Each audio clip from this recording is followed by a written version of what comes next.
Hey everyone, welcome back to the Jasmine and Ortiz show. This is episode 5. We just celebrated our 1 month last week, and I'm so excited to bring even more entertainment current events, advice, and our unique perspective on various issues with you again this week. Once again, we're back with my lovely co-host, Jordi Polycar. Hi. This week, we'll be talking about the LA artist journey with one of our very good friends, Jeyhan, who's also an alumni of Frost School of Music a bit later on today. And we have some current events in entertainment and media to talk about. All right, let's get right into it. I want to start out by discussing something interesting that's happened with the Rock and Roll Hall of Fame. So I've actually passed by the Rock and Roll Hall of Fame very briefly in Cleveland, Ohio. Did not get a chance to tour, unfortunately. But I know that this has been the pinnacle of music industry success across a couple different genres, actually, not just rock, for a lot of major artists. However, Cher. Cher is without a doubt one of the most influential artists of multiple generations, yet she has been snubbed until 20. That is insane to me. I still can't believe that. Yeah, so back in December of 2023, Cher stated that the Rock and Roll Hall of Fame can, what itself. She did say that, she was not profane. But this recent 2024 class of inductees, Cher was actually included. So the question really is, will she accept this induction, or will she tell them to go, themselves? The Rock and Roll Hall of Fame is not shy from other controversies. For example, there was a lot of talk about how biased the voters might have been towards white male artists, with only 9% or less of the inducted roster being made up of women as of 2023. So that's crazy to me. Other notable inductees for 2024 include Mary J. Blige, Dave Matthews Band, Foreigner, Peter Frampton, Kool and the Gang, and A Tribe Called Quest. Ozzy Osbourne was also included, however, back in 2019, he also sent in a very notorious letter declining his induction. So that's another one we're gonna have to wait and see, is he going to be down with it this time, or is he just going to tell them to go, themselves? Yeah, I'm confused on that because I definitely feel like I'm not surprised that there would be bias towards white male voters, especially with the controversy with Jan Wenner, and like his book writing about them and saying that, to paraphrase, that he feels like the potential Black musicians or women musicians who he could have interviewed are not articulate enough or philosophers of rock and roll, so that's questionable for sure. Yeah. Yeah, and then seeing like who was nominated but did not get it, of like Sade and Sinead O'Connor and Lenny Kravitz, and who I definitely feel like would be the kind of people should get this, or like who I would have expected to be in it already. I feel like every time I see the list every year, I'm always like, these people aren't already in the Hall of Fame. Yeah. They are in our hearts, but yeah. I guess not in the hall itself. I also think the definition of rock and roll, or who deserves to be in the Hall of Fame, has expanded over the years. It is. It's not really just one form of the genre anymore, because, I mean, you look at Shakira, you widely recognize her as a pop artist, but she's also a rock star. She has historically performed live in a rock setting, but because of her mainstream success, she's seen as a pop artist. Right. Especially in the Latin pop realm. So that's where it gets a little tricky. The modern definition of rock and what that means, whether it crosses over to the mainstream or not, has completely shifted from when early metal was coming about, very hard rock, or even the classic rock of the 60s and the 70s. All of those terms and genres have completely shifted around. I'm really surprised about Lenny Kravitz also. Yeah. In particular. He's an icon. I mean, the first time I ever saw him, this is kind of embarrassing, was in the Hunger Games.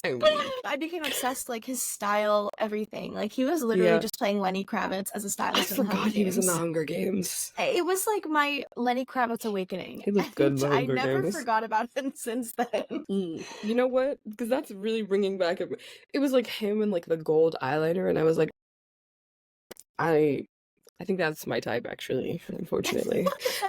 Cinna was the most redeeming character in that entire Yeah, movie. Cinna's just a man from Brooklyn. I love it. I love it. So, yeah, lots to be seen about whether or not people are going to accept their inductions. Hmm. Dolly Parton actually famously declined an induction a couple years ago because she felt like she wasn't worthy yet and didn't want voters to Insane. have the vote split between her and other inductees. Yeah. That is bizarre to me because she has had such an incredible, long lasting career and impact in the industry. But I also think it goes to show her humility and how little of an ego she has despite her vast success. Right.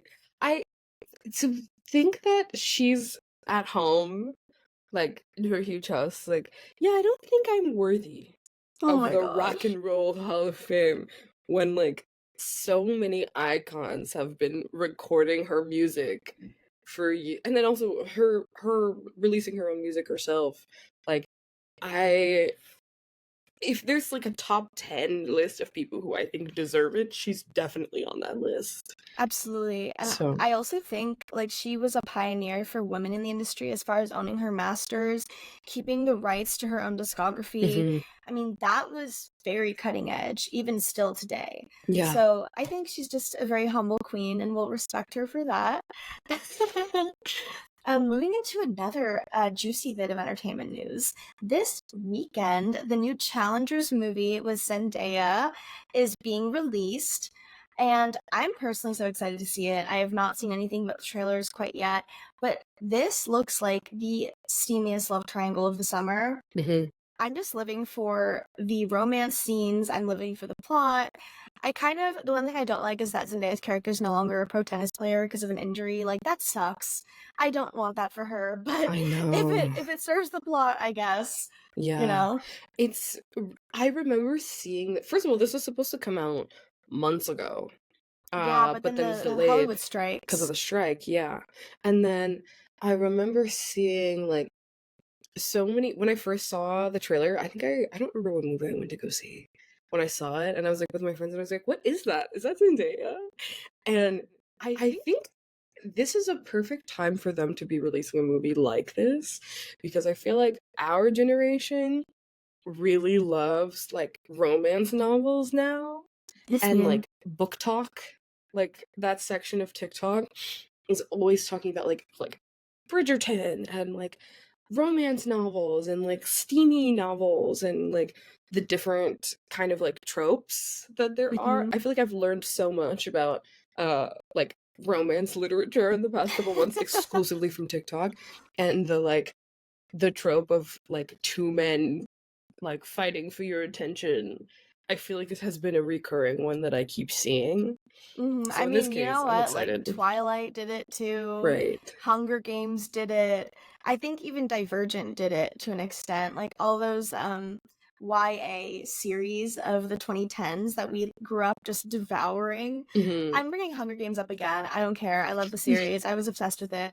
But I think that whole dynamic was just like blowing our young minds because we were like, wait, this can be a situation where not one but two people who are Two? insanely attractive or into me. That's crazy. So I Right. think that's just a popular trope to begin with, but also like the enemies to lovers and then friends to lovers dynamic, Hmm. because in one of the scenes Zendaya is like with both guys Right. in a Definitely. romance scene. And my question is, are they into each other too? Is it just a Zendaya thing? Like, there's so many layers to this, and I'm excited to see what's going on. Yeah, I think we've been dying to see Zendaya and more stuff. Like after Dune, like she's really been booked and busy lately. She's Mm-hmm. kind of like our generation's it girl and has been for a while, for like a decade Absolutely. at this Yeah. point. But no, I'm super excited to see more.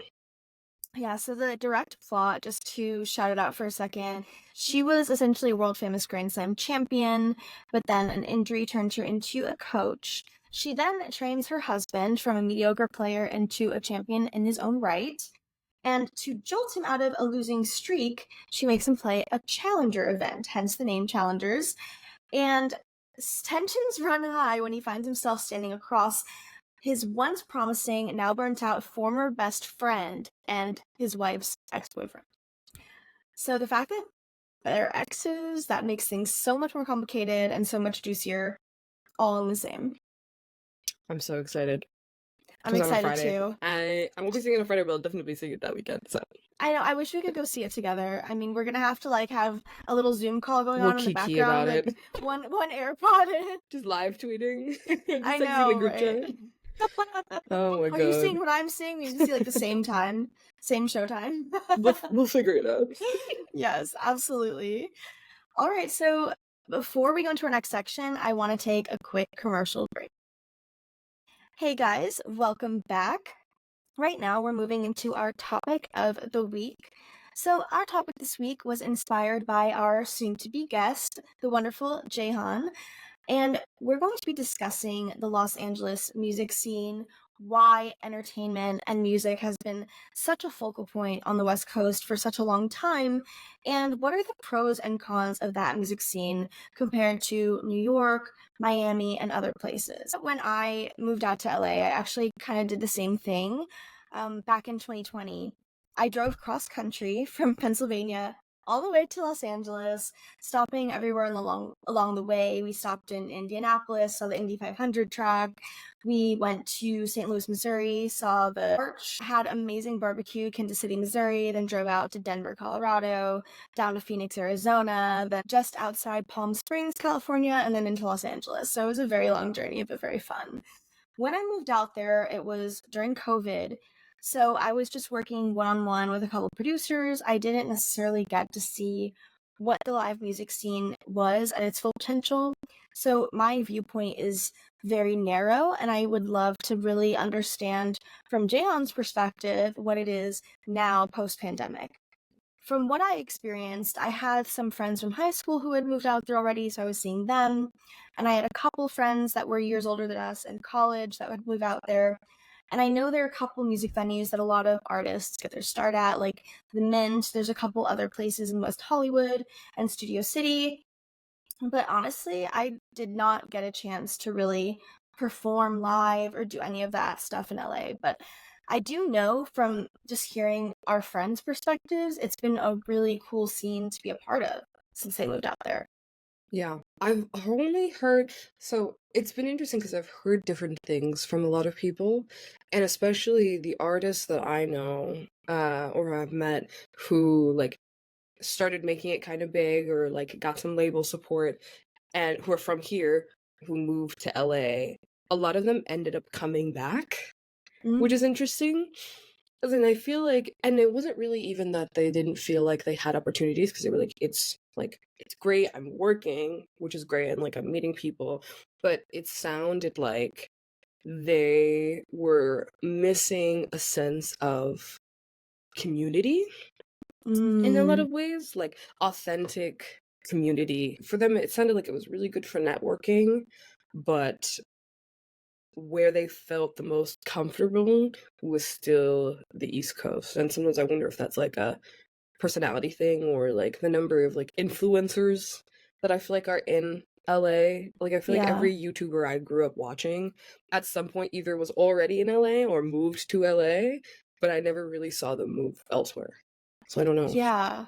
I do think LA is one of those places where if you're born and raised there, you already kind of have a leg up on feeling comfortable there for obvious reasons. As Hmm. someone who moved also from the East Coast to LA, and I was born in New York, my parents are from Brooklyn. I was living in Miami at the time at UM, and I moved back to Pennsylvania briefly during the pandemic. So then from Pennsylvania, I moved directly to LA. That whole transition was incredibly difficult because Miami in and of itself already feels like a pretty spread out city, but it is nothing compared to the LA metropolitan area. You genuinely have so many distinct pockets of communities and of locations, of things to visit, things to see and do, but all of it feels very disjunct, at least to me. I know Miami can feel like that at times, but I still think most of the popular areas people go to are very much close together. Yeah. Like the Design District and Wynwood are neighbors to each other. That's right next to Midtown. Midtown lends into downtown and Bayfront Park, and then that goes right into Brickell. And then across the causeway from that, on the left, that's South Beach, Miami Beach, and South Point Park. So even though it might physically take longer to drive across those areas because of traffic, geographically, they're all very close together. Mm. So unless you're going down to Coral Gables or down to Homestead, up into North Miami, up into Aventura, those are really areas outside of the city. The actual city itself, even Little Havana, is just barely west of downtown. So you really have all of Miami at your fingertips. This lends itself to the last week's conversation on public transit. I wish we had it more at our fingertips. But then when I lived in LA, I lived in North Hollywood in the Valley. In the Mm. distance from North Hollywood to downtown LA, that's like 30 plus minutes, plus the traffic, plus the actual distance on the highways. It felt like I didn't have a community either. I just got back from a trip to LA and San Diego, and I had a much, much, much better time than I ever did living there. But I also think I prefer Miami overall as a place to live, as a place to thrive. That's fair. I love living in New York. I wouldn't go anywhere else. Well, no, that's not true. But I do think the community thing is a really important part for all independent Mm-hmm. artists right now, in particular, or like independently signed artists. And I think, like, I wish that more music scenes got a little bit more of that community aspect as well. But I feel like us being in like East Coast side, I feel like there's a lot more community for whatever reason. Yeah, I mean, I adore New York City. I was born there. My parents grew up there. I have always had the dream to live there at some point. Hey. I just felt so at home and so happy being in Miami. And for my career making bilingual Latin pop, reggaeton, R&B fusion, it made sense for me to be here because I do so much work in Latin America and Medellin, Colombia. And that flight's only 3 hours from here. So it Hmm. really just feels like we're neighbors, honestly, to South America. Um, so I love being in Miami for that reason, but I absolutely do see myself in New York at some point too. And I think what lends itself to the community so easily in New York, I hate to say this again, is the public transit because you are able to go from point A to point B for under $3 a pop. And not Yeah. only that, you don't have to worry about parking, about paying for gas, about paying for car insurance, even buying a vehicle. If you're going out to a bar or a club, you're not worried about who's going to drive home. You're not worried about Ubers for the most part. So it's just like, it feels so liberating to be able to get around, even if your friends live in vastly different parts of the city. It still doesn't feel impossible to really go see people. For sure. Whereas in Miami, if I know I'm going out to a place to have a drink, I either have to have a DD or I have to plan on an Uber. And in LA, that was like 100 times worse because everything's so much further apart and the Ubers are astronomically expensive. That makes sense. But I want to circle back a bit into LA as the entertainment hub of the US and of the world for a long time. So, historically, going back to the start of the major movie and film studios, they were all based in Los Angeles, in Burbank specifically, which is very close to where I used to live in North Hollywood. It's a really cool area to explore. It feels a bit removed from the city of LA itself. Burbank really is a place that has its own unique culture. So I think, especially back then, before other parts of the city were massively developed, there was all this room to build these huge sound stages and enormous movie studios. Why wouldn't you want to go do it out there? And I would imagine that at the time, LA was being developed as this tinsel town that we know it as today. It was a lot cheaper to build things out there than other places in the country that were more densely populated. Now it feels like even the entertainment industry itself is really densely overpopulated. Hmm. It's because if everyone's kind of going in the same direction, if everyone's kind of pitching to the same smaller music venues, and everyone's fighting for the best release date, the best exposure, the best marketing, the best social media following, it definitely felt harder to build a community in that sense because everyone is competing for the same limited spots. I'm sure. I think, or can I ask you a question actually? Do you Yeah. feel like people like that you were up against were also people of color? That's a good question. I would say no. Okay. Almost 90% of the time, no. I actually cannot think of a single showcase I was invited to that had other artists of color during the Interesting. time I was there. Okay. Because I wonder about that sometimes as well. Because I feel like the New York community ends up being a lot more diverse from what I've seen, and like showcases I've been part of and things like that. And I feel like there's always a cultural aspect of it as well, where like so many of us who are like in the industry or getting into the industry in New York are also like kids of immigrants and things like that, and have like Mhm. there's a certain like, I don't want to say morality, I don't know, just like a certain cultural aspect to like building community, because it's what our family's been doing the whole time as well. Yeah, Like, and so I it feels like it builds on each other. one thing I really love about New York specifically, and obviously there's certain areas that defy this norm, but for the most part, every neighborhood in New York has immense diversity. Mhm. Whether it's someone's immigration status, whether it's the language they speak, whether it's the color of their skin, whether it's their sexuality, whether it's where they grew up, whether it's the type of family dynamic they have. All of those things are so vastly diverse amongst almost every neighborhood in New York. That is not the same truth as in LA or Miami. Mhm. LA specifically, it felt like neighborhoods were very much divided on racial and socioeconomic lines. And it was a very like strict code that people kind of adhered to. So I wasn't seeing a lot of people from like a different socioeconomic or ethnic background in spaces that were predominantly white or predominantly independent artist focused. So I just didn't see the same kind of opportunities being presented to those communities as they might have been in a place like New York. Then on the flip side of that, in Miami, because Latinidad is the norm, so with Latinos being the majority, there's like a lot of predominantly Spanish speaking focused music and industry happening in Miami, but not much of anything else. So Right. that's another side of it too. It just depends on the culture of the city. Agreed. One thing that Jeyhan was going to touch upon more himself, but I also wanted to discuss briefly with you, is celebrities' right to privacy. So this is a topic that people get into from all different perspectives. Some, I would say, are kind of heartless and don't want to acknowledge the fact that these individuals, despite their success and their fame, are people. They deserve to have their own individual lives, they deserve to have some degree of privacy, and they deserve to choose what they want to share about their personal lives. Even with Zendaya and what we were discussing with challengers, like I saw a lot of comments on the trailer, like, wonder what Tom Holland thinks about this. Tom Holland's gonna start beefing up after this, or he's gonna think XYZ. And it's just such an unfair double standard because he's done romance scenes in movies as well, and I don't see the same kind of reaction going when a female actor does love scenes on camera versus a male actor, or Mhm. just people involving themselves in their relationship in general.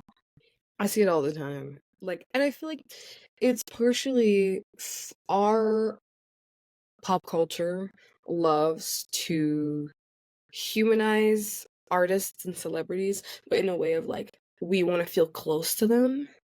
And I feel like artists from like decades ago, we didn't really know much about their personal lives until there was like an expose or a biography or something, Mhm. like decades after they were in their prime.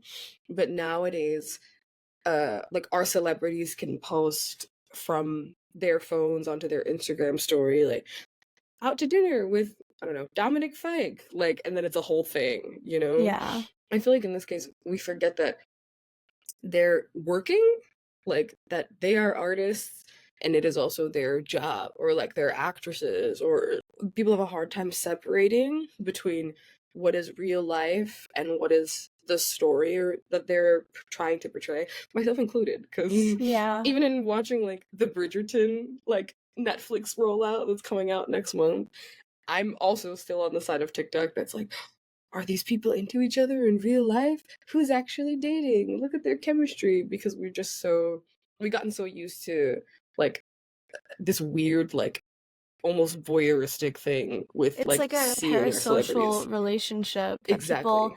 develop with celebrities because of their social media presence. I fully Hmm. believe that the more present a super successful person is on social media, the more people will feel entitled to more.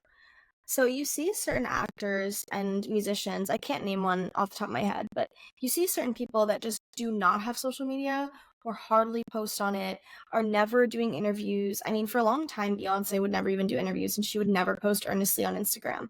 And Hmm. that mystique, that sort of hidden side of their lives that no one gets to see, not only does that preserve probably their sanity, their mental health, their private lives, it also, I think, increases the amount of intrigue that fans have around that individual.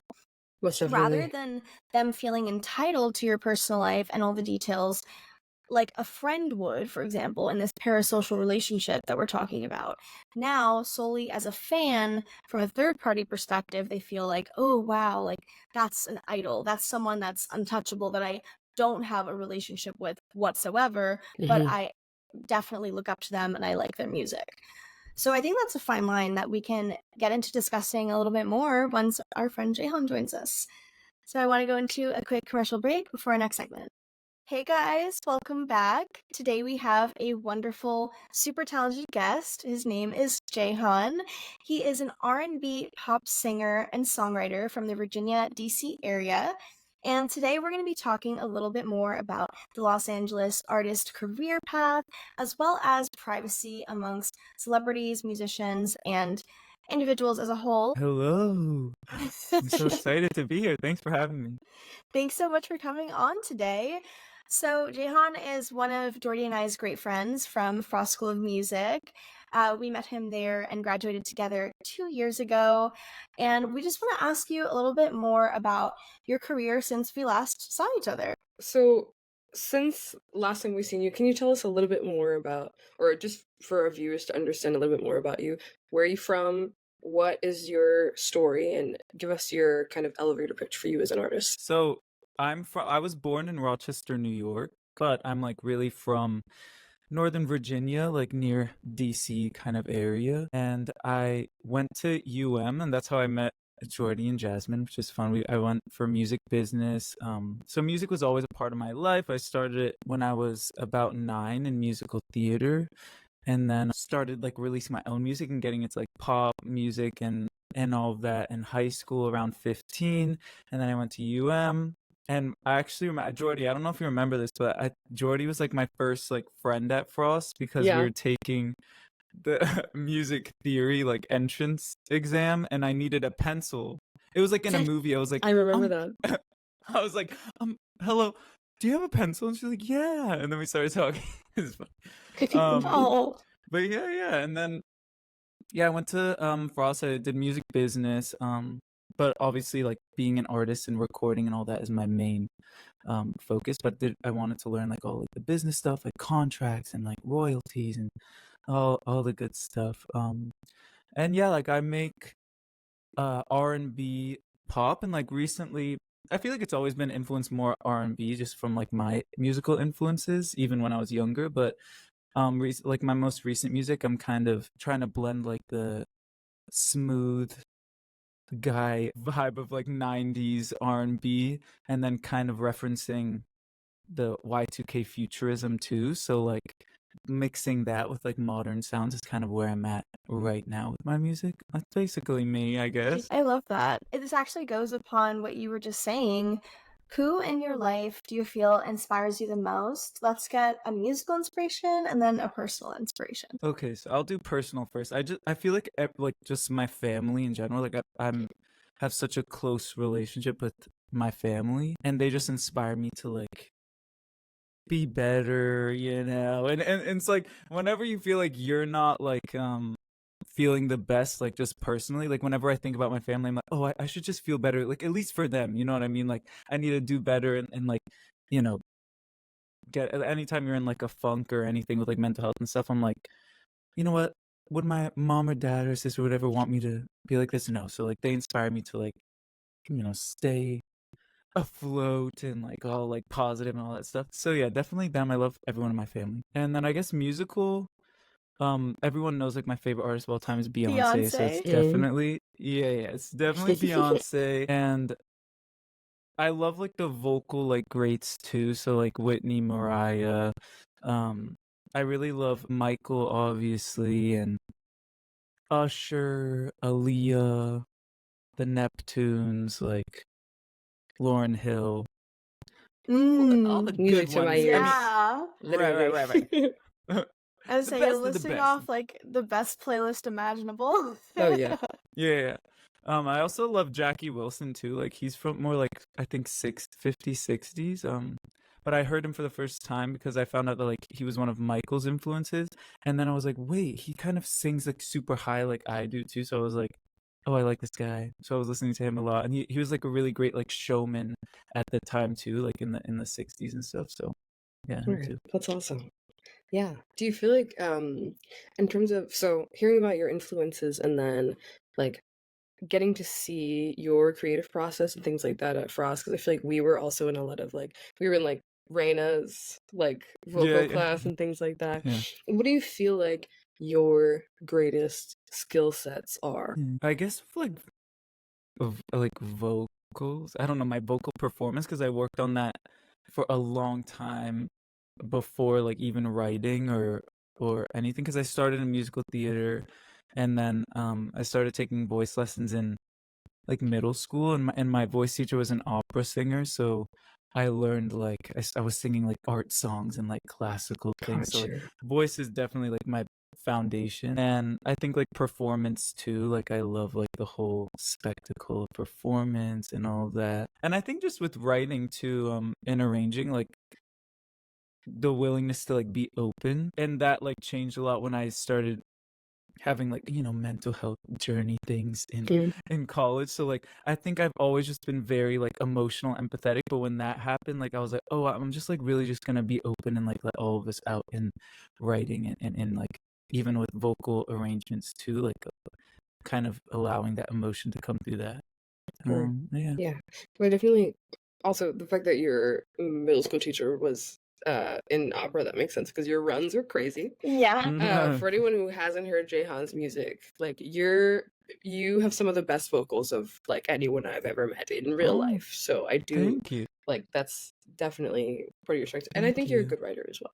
Like your vocal arrangements are amazing. Like anytime I've seen like your process, I'm always inspired. So Oh, thanks. Likewise.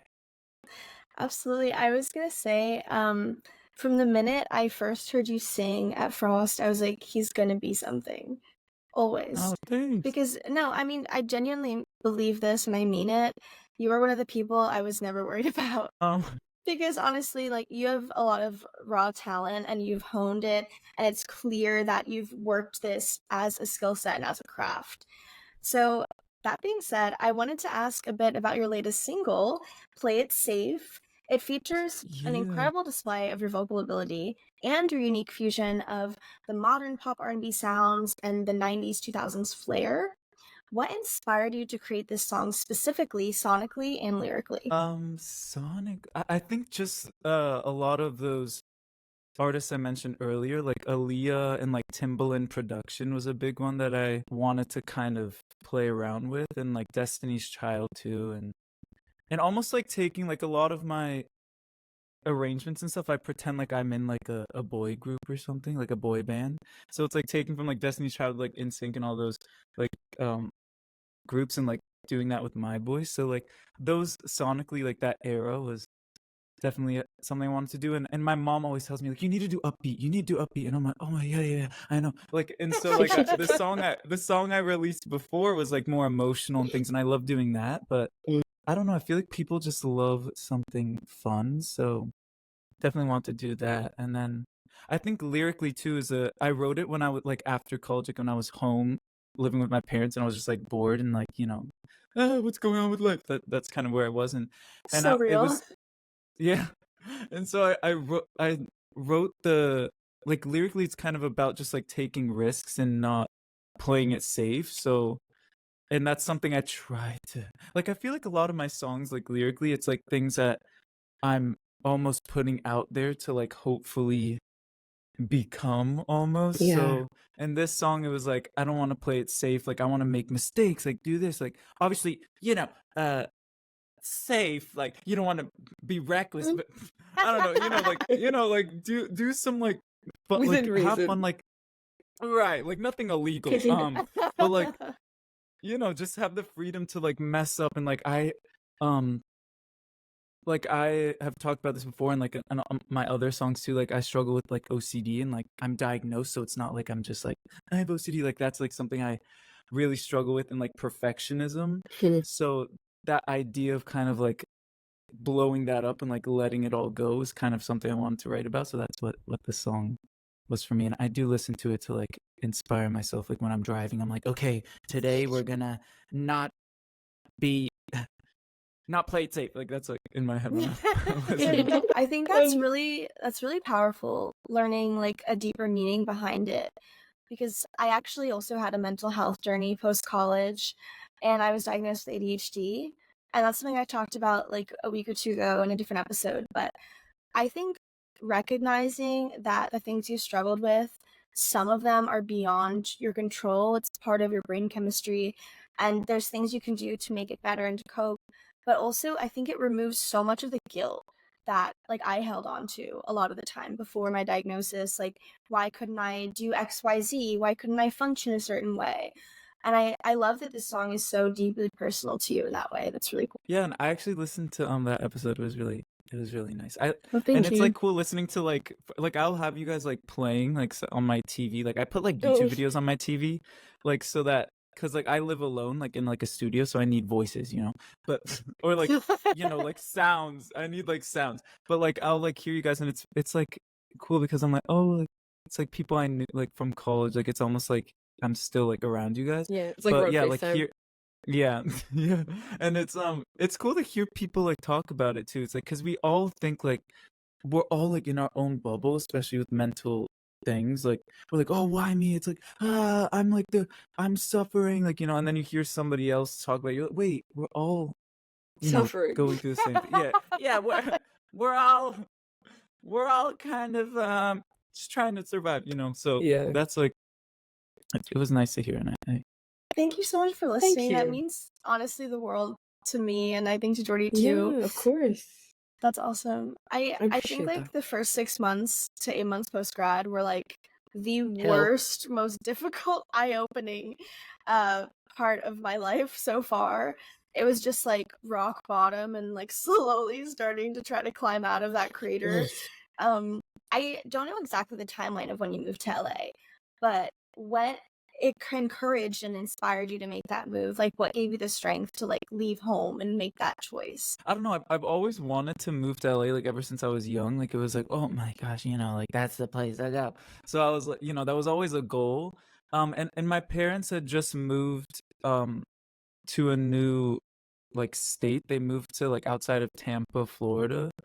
So I went there, and it was almost like I didn't know anyone or anything. So I was like not doing much, and I was like, I need to like get out and like before I get too comfortable. Almost that was like my motivation, and I guess like that same thing with like the play it safe song, and like the theme was like kind of like I just need to get out and like make myself uncomfortable and just do it, because if I realize like if I don't, like, there's never going to be the right time to kind of like make a big change like that. So I was like, I need to. I mean, I stayed home for like 8 months or like 9 months, so it was like almost a year, which was nice. But then I was getting a little too comfortable. I was like, oh my gosh, like I didn't feel like a real human. Like I was just like at home, like watching like shows with my parents. I was like, what is this? So I had to Yeah, you had to make snap myself out like of get it up. for a second.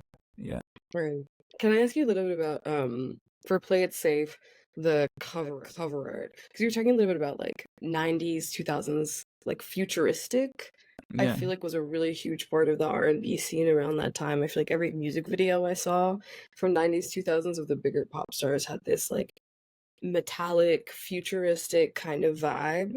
Mhm. And you've got these really cool like swirls of, it almost looks like metallic fabric. And then it like also kind of connects to your like hair cover. Can you talk a little bit about what went into your creative choices for that? Yeah, it just, I guess it started, it was originally a different like photo, because I did a shoot for like an artist shoot a few like a while ago, and I had all these pictures that I wanted to use for cover art, and I originally had a different picture, but then I had the one with like the flowy thing, and it was just like cool. And I wear like head like wraps or like bandana things a lot, because it also like references to me like culturally, like where I'm from too, like a Turkish, like you know, they're in like the villages wearing that, so it's like bringing that little aspect too. But I was like, I kind of want a picture like that, and then with the sunglasses, like it just like looked cool, and I was like, I have to use this somehow.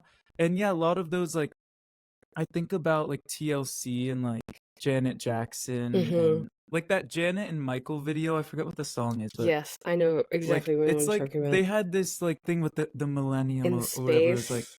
yeah, like Yeah. everything was like in the future. So I wanted to kind of do that with and I used Photoshop. I used a free trial because it's a lot of money. So I would just like do a free trial in different emails. So I was like doing that, and I actually like I actually Yes. used I know it's gonna like I want everyone to like, oh my god, he's such a big graphic designer, but I did use the there's like this generative fill or expand with AI on Photoshop. And like I've always been scared of like AI and all these like things, but a lot of like graphic designers have been like playing around with it, and I was like, okay, let me see, because I'm obviously not a special effects like artist or whatever, but I was like, okay, let me like see what it does. And it's like you put what you want, and then it like I put, I think, like silver future or something. I don't even know.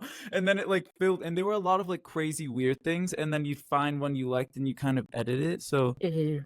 that's kind of how I did it, which was interesting. I never used something like that before, but it's like cool to use these like tools when it's like kind of helping. Like obviously nobody wants like a full AI song or AI art or whatever, but like it was like a one of those like cool like little tools that it had, and it came up with something weird. Like I wasn't gonna use it, but then when it did that, I was like, that's It weird. looks sick. I love it. I Thanks. absolutely love it. It Thanks. looks I thought a person did this. Like I assumed that like you had somebody like go in by hand and like draw it.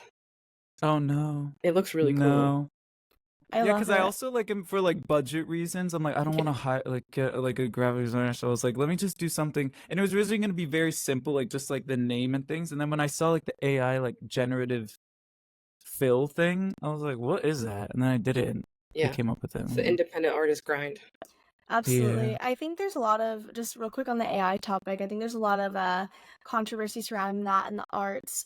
But on the flip side, like as independent artists, we wear every single hat already. It's okay to, use that tool, because ultimately that's what it is, a tool. And I know in the future, when we do have the proper budgets for our projects and releases, will definitely be open and want to hire an actual artist. I mean, like, who wouldn't want someone to personally curate like artwork for your project? But it absolutely is like very much cost prohibitive at this point. So I love that you were creative with that and that you took the tools available and made something super unique. Yeah, thanks. Yeah, I agree with that a lot too. Like a lot of times it's like everyone wants like somebody to do it or you to do it from the ground up, but it is like something like a cost thing too. And so I was like, let me just, but I obviously would never like there. I feel like AI, like it's definitely one of those things where it's like you gotta be careful and not like, Mm-hmm. I wouldn't ever make an AI song. Like that's crazy, guys. No, Let's stop it there. yeah. Wrap it up. Yeah, no. But yeah, like using it as like a little bit of a tool was like fun, and obviously for us, it's like I'm not gonna pay thousands of dollars for somebody. Yeah, Yeah. I think it's like spell check to me. Like you want to use it Yeah. Mhm. to look back on your work and maybe develop an idea even further, but you don't want it to like completely be the basis and core of everything that you're doing. Word. Agreed. Yeah. Yeah, I love that. I want to ask you another question actually, back to the LA conversation. So, since you've been there, what have been some of your greatest challenges that you've had to overcome? I think I don't know, one of the big ones is like building a community, Mm. because it's such a big like city and everyone's so spread out. And I'm lucky because I have Frost people here, so it was like I had a little built-in like mini community, so it wasn't like I moved and knew nobody. But it is hard. I mean, like everyone's like spread out and like you don't really see people that often, so that's a big thing. And I guess just like the overwhelming, like feeling overwhelmed, I guess, like by like what do I like? There's this that I could go to, or like this, and like is that worth it? And like do I do that? And it's like you don't really know exactly where to go. And like it's just like you have so many options that it could be overwhelming is like a hard thing. Yeah, so probably that. And then also it's like you always feel like I don't know, like it has this weird, it's almost like being in school where you feel like people are like working and doing things, so you're like, okay, what should I be doing, Mm. like Mm, so I guess that maybe, I don't know. and then like normal moving to a new city, like stuff. But that's just like anywhere you move. Yeah. Yeah. We were just talking about that on one of the earlier segments, like finding community in particular. So I'm glad that you said that, because I feel like being an independent artist, it's trying to find people who like support you and like building that kind of connection and relationship where you feel like you guys can support each other. And yeah, Jasmine was saying it is really spread out. I feel like living in New York, like anyone I want to see, like I can double book myself, and it's like there's consistent things in the area, but it probably is really hard to like be able to see the people that you care about and like work together, but also just like build that overall community. Yeah. What part of LA are you in, Jeyhan? I'm in North Hollywood. Okay, wait, I So it's used like, to in North Hollywood. oh, Yeah, I lived nice. like Yeah. right, well, between Lancashire and Kittredge, actually. I lived on Kittredge. I don't know if you know that area. Oh. But yeah, I like that area a lot. It's really cool. I definitely feel what you're saying though about the community. It was really hard trying to find a community when I moved there. It was also during the pandemic, so that didn't help. Yeah. Yeah. Yeah. There, I think it's like I've been reaching out to people and like, but it's hard to like, get like I don't know how people make friends when you're adults. Like it's like literally impossible. And then and then especially anything music or entertainment, it's like everyone, like a lot of people have like agendas and things and Oh my god, things like that. So like, yeah. You took the words out of my mouth. I was gonna say, like, Jordi and I have been talking about how hard it is to make friends as an adult almost every week. Oh It's my just God. like, it's genuinely been my Achilles heel because all of y'all left Miami and Sorry. left me, like, having to start over. Have had a couple friends that stayed in the area, and that helped a lot, like you said, with the Frost community that you had. But at the same time, it's so different from having everyone be on a college campus. Like, you're in one place doing and learning the same things versus being an adult, especially as an independent artist. Like, I teach private lessons and then I do this and I work from home most of the time. So I'm not like interacting with coworkers. I'm not out meeting people unless I force myself to. So it's genuinely really hard. But I don't know, it's like a skill to learn and work on as we keep navigating Yeah, this, I it's a guess. rough time. It's a rough I time know for I'm sure. also like kind of shy. I don't know if I'm shy, but like just like more introverted, I guess. Like I can hold a conversation if it's like I'm in a conversation. Like I'm not like like don't know how to speak, but like for me, like approaching people and like being like I'm not like super out there when I don't know people. So like that's something Which is like crazy I because we do want it to on be like. stage. I True. know it like doesn't make any But sense. Yeah. performing, I feel like on It's different. stage is like stepping into an alter ego, like Beyonce, Yeah. Sasha Fierce. Like it's not the same person. And as authentic as I am with my art and my creativity, when I perform, it's like out of body experience. I'm not worried about anything happening off that stage. But then, like, sometimes in public, I'll see people my age that look like, okay, we have same fashion sense, like, or they have a cute dog. And I'm like, oh my god, I want to be friends. I want to say hi. And then I just stand there. Like, I how know. do I approach without being creepy? I've started like forcing myself to do it. I've started like because especially because there's so many people in New York, just like getting to a point where I can just like give someone a compliment and then have no expectations for it. I'm like, I will never see this person again, but also they have headphones that I want and I want to know how they are. So I've just started like striking up conversation with random people. And then sometimes I will see them again, like, or we'll like end up on the same train together or something like that. I feel like that's a really good way to just meet people. I'm like, I have Yeah. no agendas. I just love your shoes. Please, please talk to me. No, I love that. Yeah. Can I ask you, Jeyhan, in terms of like living in LA and then like feeling like you're trying to build community and things like that and being overwhelmed about it, do you feel like you're getting any like burnout? Or do you feel like it's hard to like keep creating content and things like that? Yeah. But I think it's like not even. Did you say like from living in LA or in Or general? overall? Well, yeah, I think it's just in general too. Like it's not just living here. Like I don't know. Like I think you just we all like feel that, especially with us. Like it.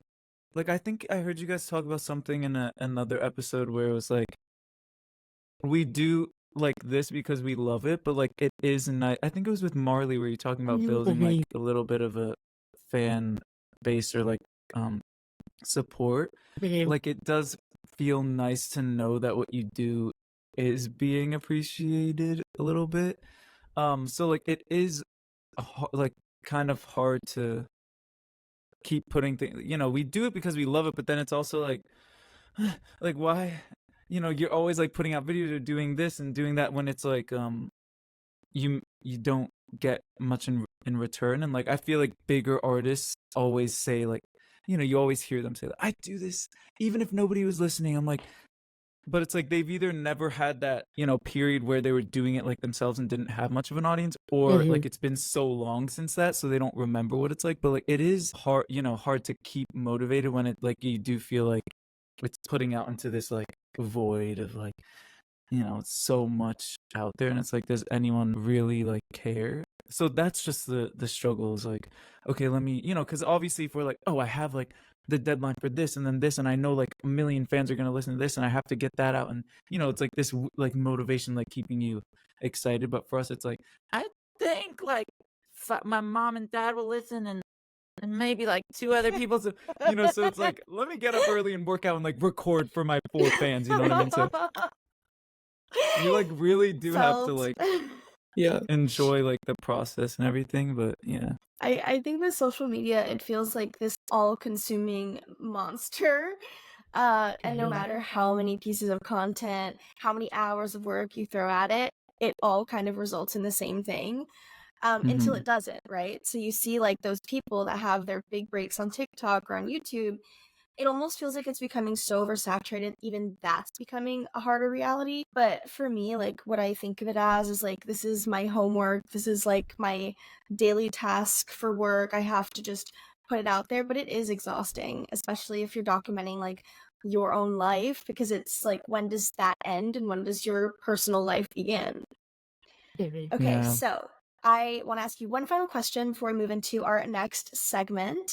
Do you have any projects coming up, and what do your next 6 months of artistry look like? Um, well, I have been recording a lot more like these past few months to release music. So I released a song in December and then Play It Safe in March, and I just finished the vocals for another song that I want to release in the summer. So hopefully that gets done soon. It's like I can never like finish recording the vocals though, so I'm like, okay, stop, So Yeah. I'll hopefully release that one in the summer, which is like another fun, and it kind of is pulling from that influence like the 90s 2000s still. And then I'm also like doing like have been doing acting class again in LA. I used to do a lot of acting when I was younger, and then took a break to like do music, so I got back into that here. So like hopefully I'm like still do class and like get my reel together and like actually like do some acting things. Would be fun because I really Ooh, love I it. That's totally so see Yeah. that for exciting. you. I love that. Yeah. No, You had posted like, I think a TikTok of you doing like an acting reel that I saw a while ago, Yeah. and I was like, I like this. I like this for Oh, you a lot. thank you. Okay. Yeah. Please let us know if whatever you've got coming up. Absolutely. Yeah, And when yeah. you have Yeah. that next release date, next single ready to go, let me know, and we'd love to have you back on the show. Yeah. Oh, yes. Yay. All right, so we're going to go into a quick commercial break before our next segment. Hey, it's Jeyhan. I'm a recording artist coming to you live from Los Angeles, California. Here's a snippet of my latest release, Play It Safe, which is out now on all platforms. Hope you enjoy. Thank you so much, Jasmine and Jordi, for having me on the show. I had an amazing time. And remember, keep it Jasmine.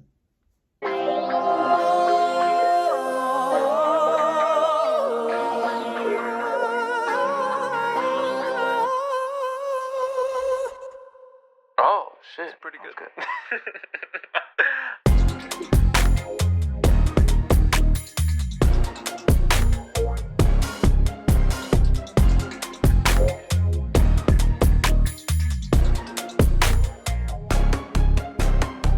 Little man are gonna want no one. Vibration coming undone. I'm so used to my ways. Salvation slipping away. Skin been thick too tough. Think I need to fall in love.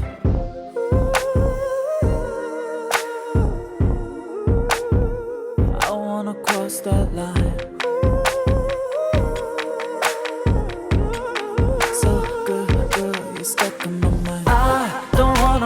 it safe, come and say my name. Selling my soul for the fame, I don't wanna play it. I don't wanna play it safe, so let's run away. Half a pill to hide the pain, I don't wanna play it.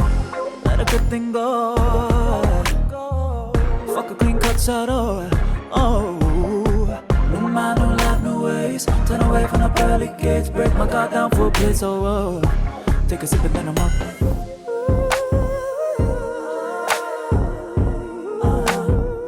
I wanna cross that line.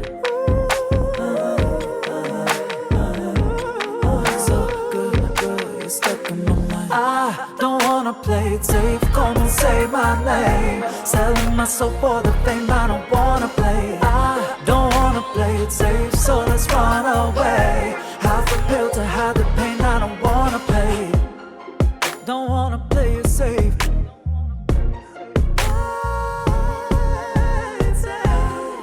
Don't wanna play it safe. Hey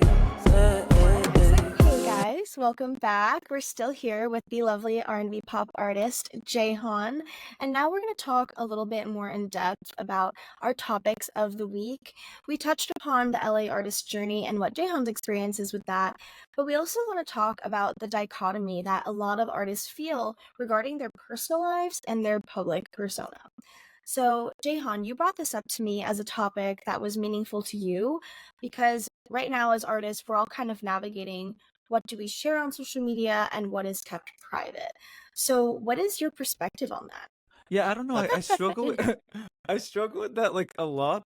Even though it's like I'm not like millions of people watching me, so I imagine like how much pressure like bigger artists have. But like for me, like even with my upbringing and like background, like it's always been like that, more like you keep certain things just among the family or to yourself. There's always like this resistance to like share too much. But like I don't know, like I'm a lot more open in like my lyrics and things like about certain mental struggles and things. Like my last like 2 songs ago, I guess my one song Am I has like a lot more like personal things about my mental struggle, which I've been like, okay, I'm gonna share that because I think if even one person listens to it, they can, connect. So I think it's important to like share things that are going on to feel,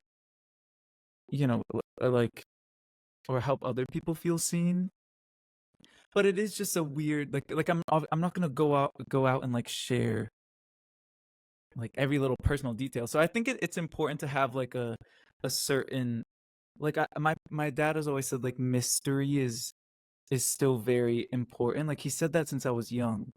And he goes like certain things people don't need to know, like have a little bit of mystery. And I was like, Mhm. that's so interesting for like somebody that's not in the artist space to like say, just as in a human way. And then obviously my inspiration with Beyonce is like her brand is like mystery. So like I feel like that's something that I have held like like from my parents, and then as like an artist inspiration is like, share things you want to share in your music and stuff, but there also still has to be like Yeah. people don't need to know like every little part of your life. Yeah, I I think would it's agree with that. important. It's important to cherish certain things that are just your own or just for you and your friends, you and your family, you and a partner. I think the more people share or overshare those like intimate details of their lives, musicians or actors, the more public scrutiny they receive and the more difficult it is to become more private later on. I definitely relate to what you said about like certain things stay private in a family sense. I definitely struggle to share like my diagnosis with ADHD and talking about mental health in a public way because there's so much stigma related to that. And I think in that regard, both of us talking about our own mental health struggles is really important because other people can relate and connect. But there are certain topics and there are certain parts of my life that I do want to keep private. Yeah. My intrusive Yeah, it's thoughts were gonna important. be like what? Like share them now. Like what? Like I'll tell you off air, Jordi. Yeah. Yeah, Yeah, I dude, think, yeah, go ahead. oh, sorry. I think that it works for some people. Like I feel like for influencers, like it makes sense. Like whatever, like it makes sense for a person or however they want to be. you know, if you want to be more open with things, like it can, like, I don't, people can do it whatever they want, you know, but I do think it just comes down to like what you're comfortable with, and you have to know that. I don't know. Yeah. But yeah, it is important for people to like know about what's going on a little bit so you can feel a like human connection too. I think it's important right now, especially for like, I feel like our pop culture wants to see a lot from people, but then when they see too much, they start criticizing in a way that dehumanizes. So it's finding this weird balance, this weird in between of like what people want to see and then like still keeping things for yourself. I saw I was on LinkedIn this morning, and like, you know, just everyone in the entertainment industry getting laid off, and then also like posting about like as an independent artist, I saw somebody say like you should introduce yourself as like not I am like this artist and this is my music, but I am this artist and this is my record label. Like to separate yourself a little bit more from your music, which I feel like feels very weird for us because we are our music. Like we've been creating since we were very like young people. So like for me at least, it feels like an extension of myself. But getting used to the idea of like separating myself a little bit more from my music, where like if somebody doesn't like my music, it doesn't mean they don't like me. Like I don't agree with that, but I'm trying to agree with that, like because I know that that's not what that has to mean, because I know I feel that way about like other artists, and like just getting used to like seeing celebrities and actors and actresses as people who can have their own lives. And I feel like in terms of music as well, the number of times I see people talking about like, well, she said this in this one song, so clearly it's related to this thing. Like I feel like everything about Ariana Grande's album and her personal life and how that was a whole thing, but it was also probably good for her marketing team. But like Sabrina Carpenter's new song that came out this week, Espresso, people have been talking about how there's a line in it that references whoever the person she's talking about, their ex, and that's like, too bad your ex don't do it for you or something like that. And she's dating Barry Keoghan from Saltburn, and his ex like had their kid very soon after or right before they broke up. So people were like, oh, Sabrina Carpenter is a bad person because she's talking about this, obviously. But people don't realize how long it takes for songs to come out, and that she herself said she wrote the song before they even met. But like most people aren't seeing that. Yeah. It's crazy because obviously I don't have people picking apart my lyrics yet. There's no one like Google searching what does no quiero na mean, but like, Me. it's funny because I actually wrote like some of my most scathing breakup songs before I went through a breakup. Just because like I still had that experience in me. I had things that I could very clearly reference from the past, even from current situations at the time. But people don't know what a song's really about.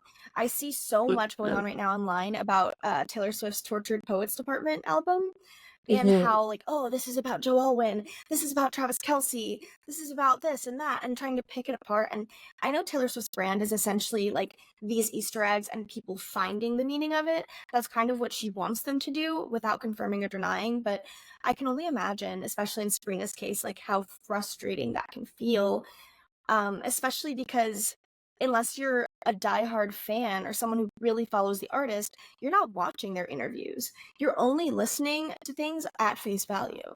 Yeah. It's just. I also think it's funny too, because like I think people think like, because we know like the celebrities and who they are, we think like we know everything, and like even for Taylor, she always like writes about personal experiences, and I feel like since like with Beyonce, since like Lemonade, like everyone thinks like everything that these artists write is something from their life, you know. But I'm like Folklore and Evermore, and then with Beyonce, like a lot of her songs, like they're playing like characters too. Like I feel like people forget that, like, yeah, it can apply to something we think we know about their personal life, which honestly at the end of the day we don't even know of anything, you know, like but like people forget like you can also like play characters in your music too, and we do that a lot, but like nobody's dissecting, like you said, like our Right. tabloid life, but like Except my but family. They're like, right. is this true? I'm like, no. Yeah. Or like sometimes like I'll even write like something in a song to my parents are like, are you that like in my one song Am I, they're like are you like I released it, my dad was like, because a lot the question in it is like, am I gonna be okay? It's like this question of like, just you know questioning everything, being confused about your stability. And my dad was like, Jeyhan, you will be okay.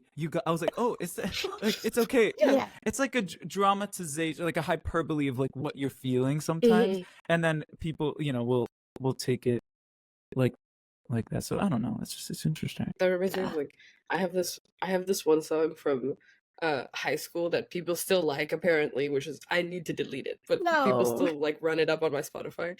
Where I was 17 and the lyrics were like, "The girls got Addy with the whiskey," and I was like, I was not doing any of that in high school, but I was like, this is gonna sound super cool. An And then edgy. my family know. was like, I was like, no, I swear, I was just watching a lot of TV. It was a lie. It was a lie. It was a lie. Yeah. I know, like, I mean, even in my like last like Play It Safe, I think I say like in the chorus it's like half a pill to hide the pain. Like I've never, I don't The We're just truth telling comes ourselves. out. no, some things are just for like fun, or you know it's gonna be like, wait, what did he say? Or Yeah. like you're Oh my God, pulling like yeah. another character. I literally do that in Never Going Home. The bridge is like, I pop you like a pill.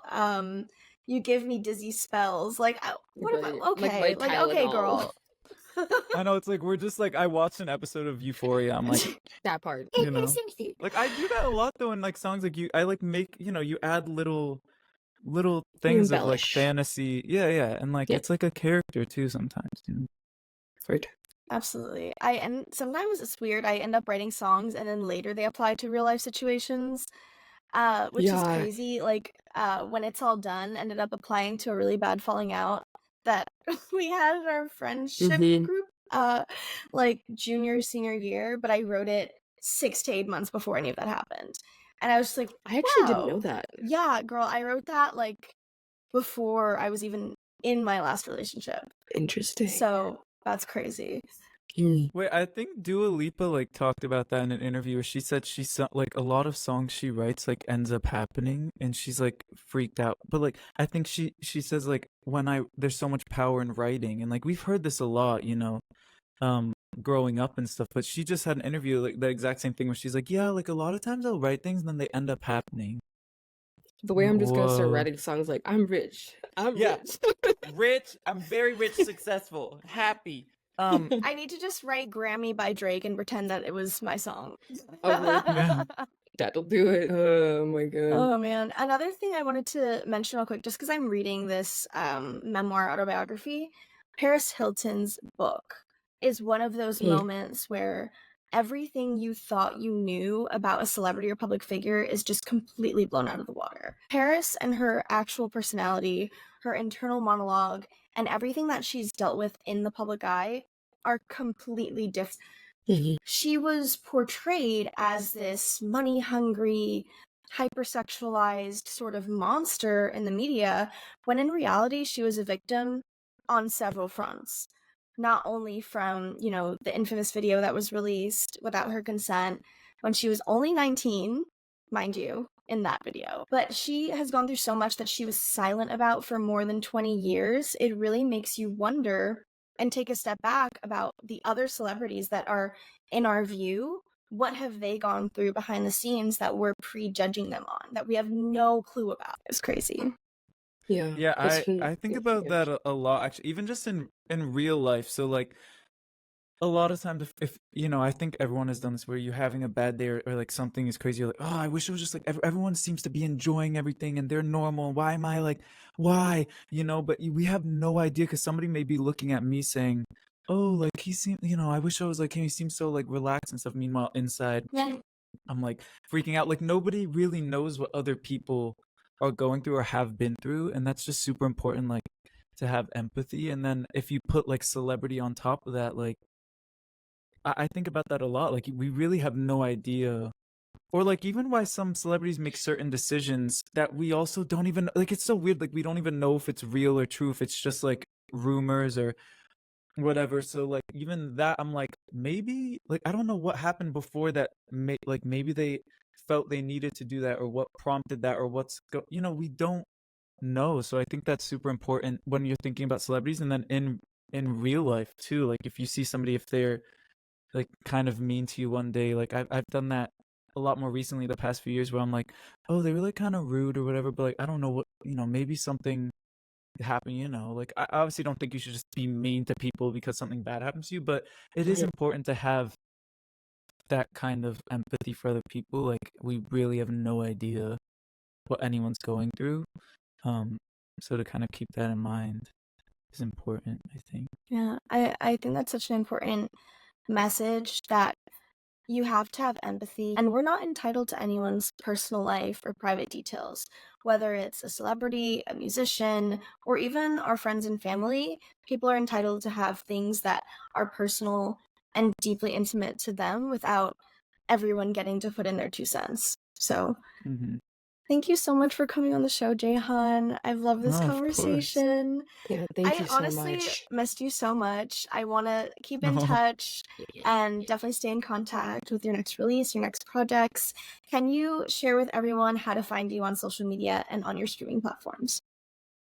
Yeah. Well, first, I just want to thank you so much for having me. This was so fun, and it is nice to like catch up, and like I miss everyone. It's so We nice. should do I this miss you more. guys. Yes, we absolutely Yeah. should. Definitely a little 3-way FaceTime. Yes. But yeah, so thank you for having me. But yeah, everywhere it's just my name, usually Jeyhan. Spotify, all the streaming places, just my name.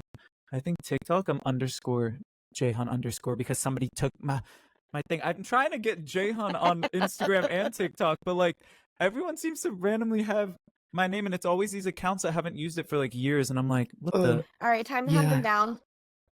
I know. Send them an email. I'm gonna like hack it. Like, TikTok. listen.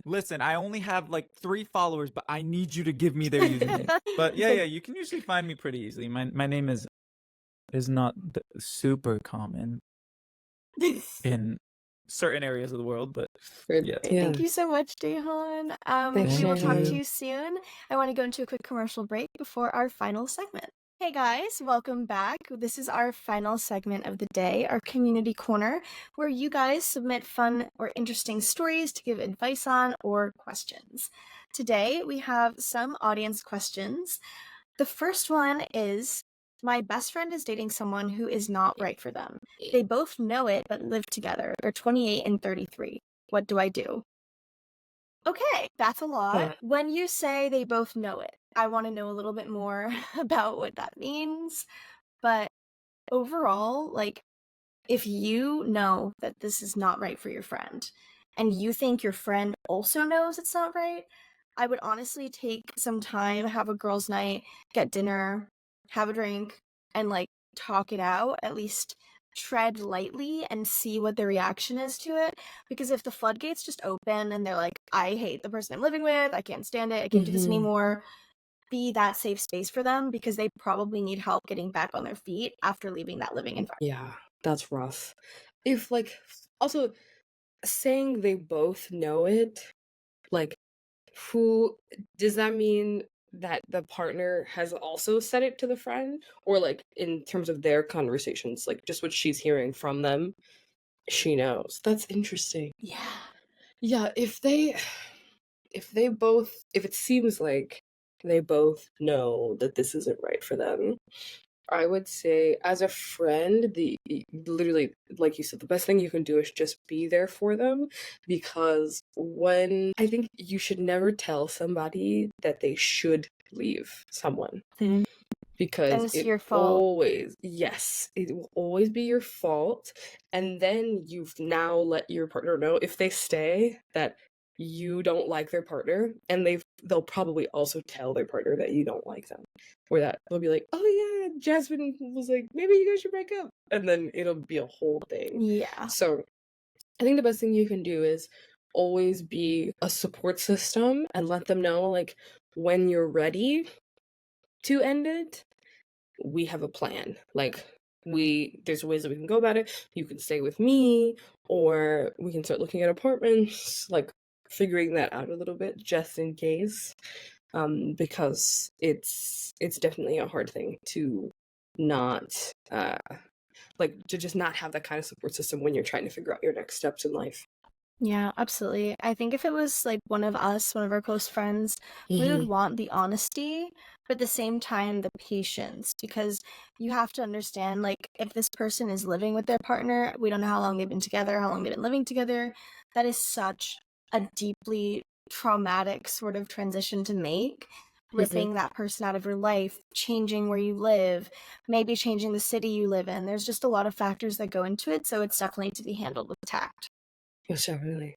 And empathy. So one question that I got was, how do you tell if someone you're interested in is interested in your race? Okay, there's some signs.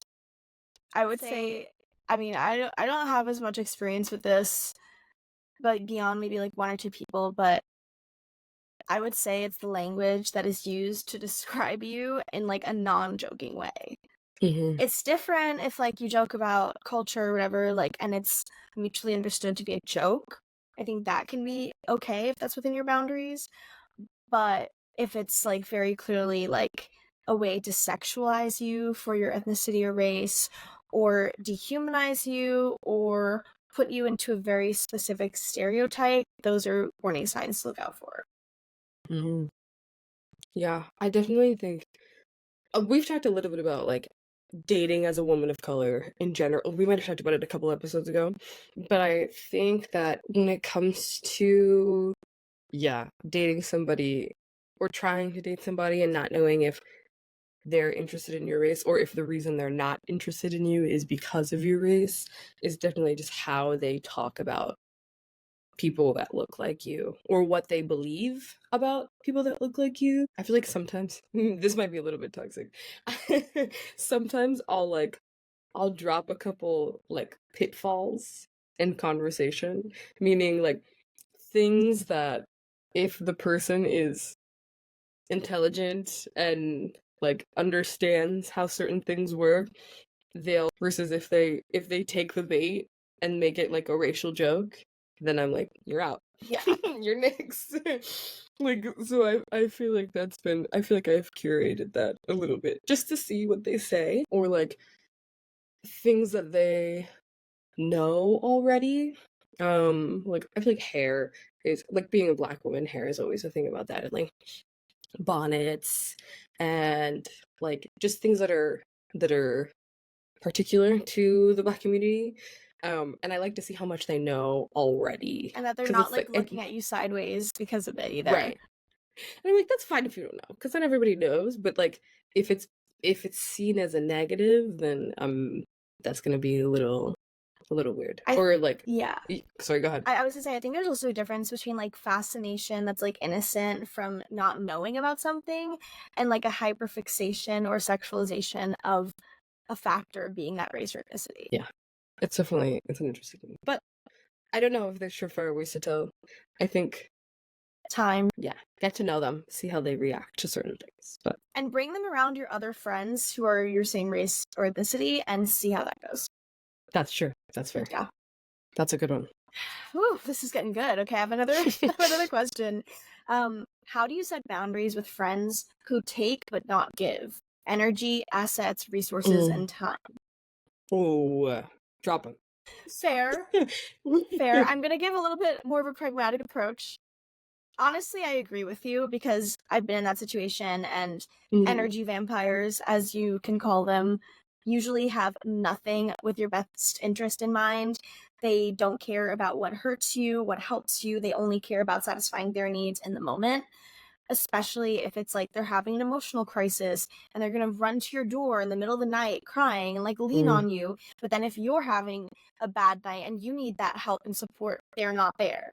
Or they're like complaining, oh, like this is too much, and then all of a sudden they make you the problem. I've seen that time and time again, where this kind of behavior is expected to only go one way, but the minute you try to lean on that friend, they're not there. So, as far as setting boundaries go, I would say keep them at arm's length. If this is a relationship that's really important to you as a coworker, in your careers, keep it at a distance that doesn't harm you personally. I agree. I think setting boundaries is a really important part of that. And if you can, my brain is still going, drop them. But I definitely think like as a friend, I personally try to always make sure that I am giving as much as I can. Sometimes I give too much depending on the person, but I think like my worst fear is not like showing up for my friends the way that they deserve, and that's always like my top priority for the people that I care about. And I feel like if you're a good person, you'll only want to give to your friends. Mhm. Like I feel like if anything, it would be better to be bad at taking than bad at giving, you know? Because people will give. Like loving people will always give, but like I think it's important to get comfortable with checking in, being like, what do you need? How can I be there for you? How can I love you actively and the way that you need, regardless of whatever kind of relationship it is, but especially for your friends? Like Yeah. knowing being able to anticipate their needs a little bit better. If you know them, you know what they need, you know what you can give them. And if you cannot give them, don't be their friend. If all they can do is take and not like pouring love back into you the way that you are into them, then it's good to definitely keep them at an arm's length. Yeah, I would say nothing is worth your peace of mind, your sanctity of your home, of your time. So if this person cannot reciprocate, then like Jordi was saying, you don't need them in your life. Yep. There we are. Okay. Okay. So another one that we got was, should you date your friend? Guilty. Like, hello, guilty. I forgot. What do you mean you forgot? We were friends for like 3 years before, so. Yeah. Should you date your friend? Well, what It kind of depends. friend? It depends. I feel like, okay, here's my take on this. If your relationship with this person, your friendship with them, is at a place where you can live without ever being with them romantically and you care about them more as a friend, you don't see the romantic relationship really adding or benefiting either of your lives, you just see it as like a current fling or a current hyperfixation, don't go for it, let it rest, let it fizzle out. But if you see it as like a friendship being the basis to form a deep, meaningful connection with someone, I think there's nothing better than that, actually. I think it's the best situation to get into a relationship with someone that you either have some experience with as a friend or just as a friend of a friend, just kind of knowing who this person is and their character and their habits and their traits before you spend all your time with them can only work to enhance your relationship in the future. I also think like getting out of a relationship like that, I was mainly concerned about losing mutual friendships or having that bond sort of damaged, but two things happened. I think so much time had passed that it wasn't necessarily like even a factor anymore in those external friendships that I had mutually. And the second thing is because the relationship ended amicably, it wasn't a negative. It wasn't like, oh, you have to pick this side or that side. It depends on how you're going into it and how you're getting out of it. Because if it ends horribly and explosively, there is going to be a little bit of that his side or her side. And that's just not what my experience was. I totally agree with that. I think it's definitely important to protect the relationship you currently have and thinking about what would make sense for both people. Not to say that you shouldn't try, because I think that some of the best relationships can come from friendship, but I do think that you have to be ready for changes in dynamics. I've never dated my friend, so I'm not really. Is that true? Well, let me double check. No. I've never headed towards dating a friend. Like when I met them, it was already headed in that direction. So like even though I like to like anyone who I'm going to be interested in romantically, I want them to feel like a friend. because I think that's important, and like getting close to each other and connecting in that way. But I think that when it comes to preserving the friendship, and you might not have one after a breakup, but I don't think you should be worried about the outcome while you're working on building the present, because it could end up being really amazing. So if anyone out there is trying to date their friend, just respect their boundaries. Make sure they actually like you. Because you don't want that situation that I feel like girls on TikTok are always like, when their boy best friend is like, I like someone, you know her really well. Like, that's happened to me at least twice. Yeah. And that always makes things uncomfortable. But in at least one of those situations, I definitely felt like the friendship was able to bounce back, because I was able to compartmentalize, okay, like, they had these feelings about me, I'm okay with that, I don't feel the same way, I want to move forward as friends. So I think if overall, like, it's a net positive in your life and the other person's life, I don't think you should ever regret going for something like that, especially if it'll strengthen the bond that you had with that person, at least in the moment. Okay, we had amazing questions this week. I love it. Thank you guys so much for tuning in and listening to episode 5 of the Jasmine and Jordi Show. We had a wonderful conversation and interview with Jeyhan and Jordi Polycarp, my beautiful co-host. We will have even more for you again next week. Thank you for listening.